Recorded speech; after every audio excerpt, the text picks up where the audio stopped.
आज हम NPCL नरोरा के 50 क्वेश्चन को एडवांस टेस्ट के 50 क्वेश्चन को डिस्कस करेंगे जो 7/4/2023 को एग्ज़ाम हुआ था। चलिए फर्स्ट क्वेश्चन को डिस्कस करते हैं। ISO का फुल फॉर्म क्या है? तो international organization for standardization. 2 number में 1 मीटर में कितना इंच होता है? तो 1 मीटर में 39.37 इंच होता है।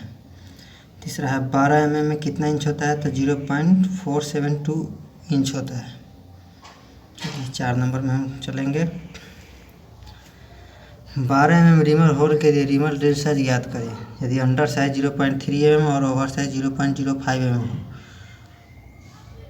तो हम जानते हैं कि रिमर ड्रिल साइज बराबर होता है reamer size minus under size plus over size. तो रिमर साइज 12 है, अंडर साइज 0.3 है, ओवर साइज 0.05 है, तो इसको जोड़ देंगे 0.35 और ये 12 में से घटाएंगे तो 11.65 हमारा आंसर हो जाएगा। चलिए नेक्स्ट क्वेश्चन करेंगे। स्माइल स्टील कटिंग के लिए RPM की गणना करें। यदि HS स्टील बिट 25 है और कटिंग स्पीड 25 मीटर प्रति मिनट हो तो RPM का फॉर्मूला था CS गुने 1000/πt। तो 1000 गुने 25 रखेंगे, कटिंग स्पीड गुने 7, ये 22 पाई का मान नीचे 7 होता है तो यही 7 ऊपर चल जाएगा। तो हम 25 से 25 कर देंगे, 22 को 1000 बार कटेंगे तो 318.47 आएगा। जो हमारा ऑप्शन में 318 दिया हुआ था ये हमारा करेक्ट हो जाएगा। नेक्स्ट क्वेश्चन को चलेंगे हम। इंटरचेंजेबिलिटी संबंधित है तो ये मास प्रोडक्शन से संबंधित है। क्विक रिलीज 7 नंबर में क्विक रिलीज मैकेनिज्म होता है तो शेपर मशीन में होता है। 8 नंबर हम पढ़ेंगे। वाशर का प्रयोग किया जाता है तो वाशर का प्रयोग होता है नट के नीचे स्पर्श के क्षेत्रफल को बढ़ाने के लिए। अब 9 नंबर में है कार्य करने की दर को क्या कहते हैं? तो कार्य करने की दर को शक्ति बोलते हैं। अब होता है स्ट्रेस का पूछा था तो स्ट्रेस बराबर होता है लोड बाई एरिया गुने area of the cross section. चलिए नेक्स्ट क्वेश्चन को हम करेंगे। यह ग्रीस को हटाने के लिए प्रयोग किया जाता है। पेट्रोल, एसीटोन, स्प्रिट उपयोग सभी, तो उपयोग सभी होगा। 12 नंबर में है कि पॉजिटिव ड्राइव क्या है? तो पॉजिटिव ड्राइव है ऑप्शन में दिया हुआ था चेन ड्राइव। ये हमारा ऑप्शन, यदि चेन ड्राइव नहीं होता तो वहाँ गियर ड्राइव सही करेक्ट हो जाता। चलिए नेक्स्ट के हम चलेंगे 13 नंबर। चलिए 13 नंबर से हम लोग डिस्कस करेंगे। टू स्टील में 9.5 HIS 5101 HS में 9.8 क्या है? तो 9.8 डायमीटर है। H टूल टाइप है और IS नंबर है। HSS हाई स्पीड स्टील है। अब 14 नंबर डिस्कस करें। M8 गुने 1 mm में 3 स्टार थ्रेड में लीड क्या होगी? तो पिच बराबर 1 mm है जो यहाँ दिया हुआ है। पिच बराबर 1 mm, लीड बराबर होता है पिच गुने नंबर ऑफ स्टार्ट। तो पिच है 1 और ये नंबर स्टार 3 थे, हमारा मल्टीप्लाई करके 3 mm हो जाएगा। चलिए अब हम नेक्स्ट क्वेश्चन डिस्कस करेंगे। ड्रिफ्ट का प्रयोग किया जाता है। ड्रिफ्ट का प्रयोग किया जाता है। ड्रिफ्ट का प्रयोग मशीन स्पिंडल से ड्रिल बिट को निकालने के लिए प्रयोग किया जाता है। 16 नंबर में सेंटर लेथ का पार्ट नहीं है। तो सेंटर लेथ का पार्ट नहीं होता आर्बर। ये आर्बर मिलिंग मशीन में होता है, ड्रिल मशीन में नहीं होता है। 17 नंबर में है HCS हाई कार्बन स्टील में कार्बन कितना होता है? तो 0.5 से 1.5% तक कार्बन होता है। अब है डाई बनाया जाता है। डाई हाई कार्बन स्टील से बनाया जाता है। स्टेनलेस स्टील इसका मिश्रण है तो निकेल प्लस क्रोमियम। निकेल 8% होता है और क्रोमियम 18% होता है और 1% कार्बन होता है इसमें। तो निकेल, क्रोमियम और कार्बन होता है 8, 18, 1। चलिए नेक्स्ट क्वेश्चन क्यों चलेंगे। 20 नंबर है प्लग गेज का गो सिरा मापता है। तो प्लग गेज का गो सिरा मापता है अपर लिमिट। भाई 21 नंबर में है बेल्ट मतलब स्लिप संबंधित है। तो स्लिप संबंधित है किससे? तो बेल्ट से है। अब 22 नंबर में है बर्नियर माइक्रोमीटर का लिस्ट रन कितना है? तो बर्नियर माइक्रोमीटर का होता है 0.001 mm। वहीं माइक्रोमीटर का पास पूछता तो वहाँ 0.01 mm हो जाता। चलिए नेक्स्ट का चलेंगे। 23 नंबर में गियर को स्पेसिफाई किया जाता है। तो गियर को पिच सर्कल डायमीटर से स्पेसिफाई किया जाता है। 24 नंबर में है गियर में एडेंडम और डिडेंडम के योग को क्या कहते हैं? तो गियर में एडेंडम और डिडेंडम के योग को कहते हैं हम होल डेप्थ। गियर में एडेंडम और डिडेंडम के योग को कहते हैं हम लोग होल डेप्थ। 25 नंबर में 25 नंबर में ऑक्सीजन गैस सिलेंडर पर कौन सा थ्रेड होता है? तो ऑक्सीजन गैस सिलेंडर पर हमारा राइट हैंड थ्रेड होता है और एसिटिलीन पर लेफ्ट हैंड होता है। ऑक्सीजन सिलेंडर गैस का रंग काला होता है। चलिए अब 26 नंबर है हमारा। 26 नंबर के इलेक्ट्रोड पर किसका कोटिंग किया जाता है? इलेक्ट्रोड पर जो कोटिंग किया जाता है उसे हम फ्लक्स कहते हैं। अब ये वाइट मेटल पूछ रहा है, वाइट मेटल किसका एलॉय है? तो वाइट मेटल एग्जैक्ट एग्जैक्ट मुझे ऑप्शन याद नहीं था, तो मैंने गूगल पर सर्च किया तो ये मिलता है antimony plus tin plus cadmium plus bismuth plus zinc. ये मुझे परफेक्ट याद नहीं था ऑप्शन इसका, इसलिए मैंने पूरा लिख दिया है। चलिए अब नेक्स्ट की ओर चले।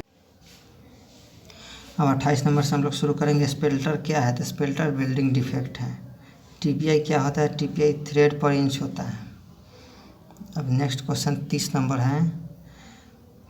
कर्व सरफेस की स्क्रैपिंग के लिए किस स्क्रैपर का प्रयोग किया जाता है? तो कर्व सरफेस की स्क्रैपिंग के लिए हाफ राउंड स्क्रैपर का प्रयोग किया जाता है।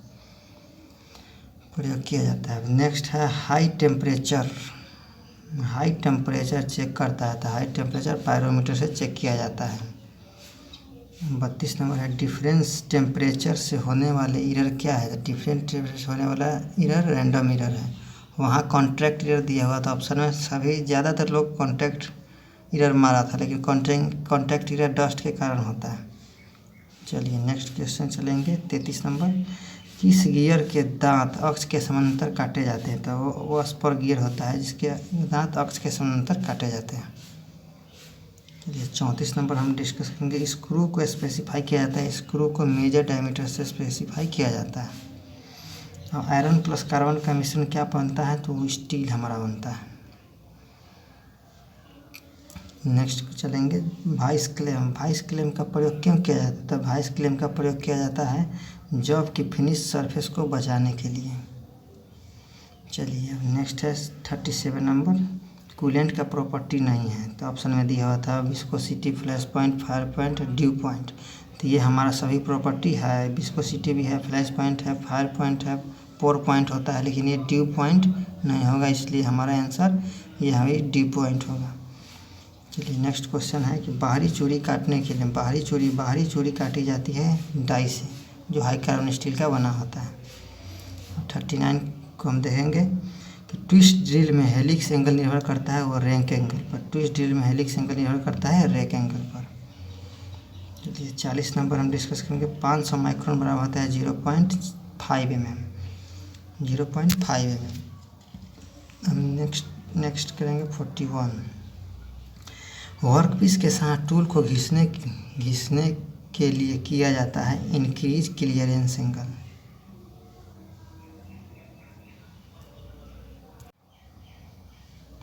चलिए हम नेक्स्ट की ओर चलेंगे। 42 नंबर। ड्रिल बिट में कटिंग एंगल के पीछे क्या होता है? तो उसके पीछे लिप क्लियरेंस एंगल होता है। चलिए नेक्स्ट की ओर चलेंगे हम।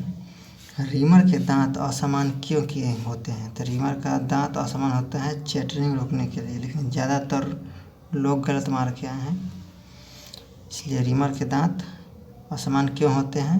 तो रीमर के दांत चैटरिंग रोकने के लिए, कम करने के लिए होते हैं। चलिए 44 नंबर हम डिस्कस करेंगे। पैरेलल ब्लॉक का प्रयोग होता है। तो पैरेलल ब्लॉक का सेटिंग वर्कपीस को हॉरिजेंटली सेटिंग करने के लिए पैरेलल ब्लॉक का प्रयोग किया जाता है। और 45 नंबर में है कि टेपर रिमर का प्रयोग किया जाता है। तो टेपर रिमर का प्रयोग होता है टेपर होल की रिमिंग के लिए। जगह टेपर रिमर का प्रयोग किया जाता है तो टेपर होल की रिमिंग के लिए। चलिए 45 तक हो गया। 46 से हम डिस्कस करें। 46 से हम डिस्कस करेंगे गेज की प्रॉपर्टी क्या है। महत्वपूर्ण प्रॉपर्टी है तो वियर रेसिस्टेंस। ज़्यादातर लोग जंग प्रतिरोध जो होता है वो मार के हैं, लेकिन यहाँ वियर रेसिस्टेंस होगा। चलिए अब 47 नंबर डिस्कस करेंगे हम लोग कि सरफेस फिनिश क्यों किया जाता है। तो surface finish smoothness and roughness के लिए किया जाता है। सरफेस फिनिश स्मूथनेस और रफनेस के लिए किया जाता है। चलिए नेक्स्ट 48 नंबर डिस्कस करेंगे हम। एंगुलर कॉन्टैक्ट बॉल बियरिंग का प्रयोग क्या है? एंगुलर कॉन्टैक्ट बॉल बियरिंग का प्रयोग होता है तो एंगुलर कॉन्टैक्ट बॉल बेयरिंग पर होते हैं axial thrust load and radial load के लिए।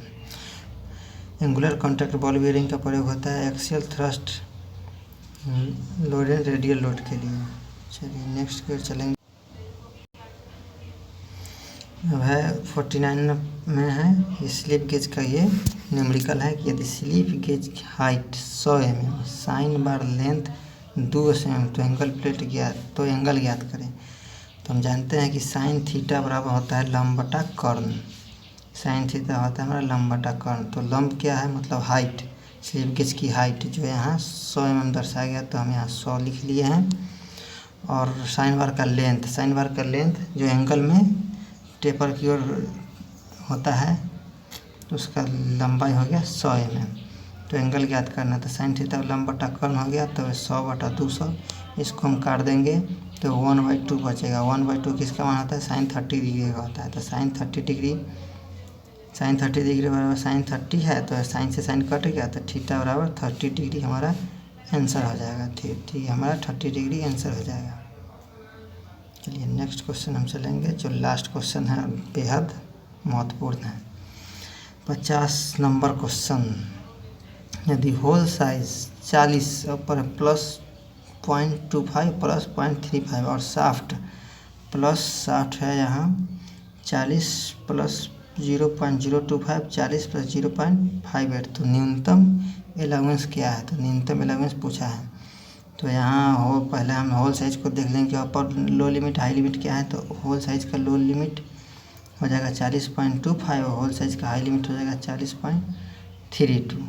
और साफ्ट की हम देखेंगे, साफ्ट में हमारा दिया हुआ है और साफ्ट का लो लिमिट पहले हो जाएगा 40.025 और साफ्ट का हाई लिमिट हो जाएगा 40.58। चलिए इतना क्लियर है। उसके बाद फार्मूला होता है न्यूनतम एलाउंस मतलब मिनिमम एलाउंस का फार्मूला। उसका होता है होल की लो लिमिट माइनस साफ्ट की हाई लिमिट। न्यूनतम एलाउंस का फार्मूला होता है होल की लो लिमिट माइनस साफ्ट की हाई लिमिट।